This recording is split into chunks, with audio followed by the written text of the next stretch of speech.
Rider gadan makalis makabangga ang piglulunada ng motorsiklo sa kasabatan na kotse sa Naga City. Aksidente sa pool sa CCTV. Si Chris Novello nakaalerto. Sa pool sa CCTV ang pagbangga kan sarong motorsiklo sa sarong sedan sa kalabaan kan tinampo sa barangay Del Rosario, Naga City. Asin mahihiling sa CCTV na marikas ang padalagan kan rider na napag-arama na mayong lisensya. Pasiring sa direksyon kan pili ang rider mantang sa direksyon kang Naga City ang sedan. Susog sa inisyal na investigasyon kan mga otoridad, kinakan kan rider ang linya kan nabaga kaining lunadan. Pag overtake ako, nag-overtake sa bus, overtake sa truck, pag abot sa tahaw, buminunggo sa kotse.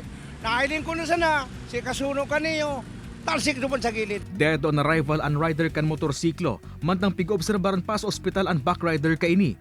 Katakod kaini, ngunya na holiday season, liwat na nagpagirumdum ang motoridad na doblehon ang pag-iingat sa pagmamaneho. Mayong maraot na maglikay, mayong maraot na magbigay sa tinampo sa mga riders. Dayta isipo na kita perming matibay. Any moment na dikit lang kapabayaan, pwede kitang maaksidente. Kay Banan si Jovel Obiso, Chris Novello, Balitang Bicolandia.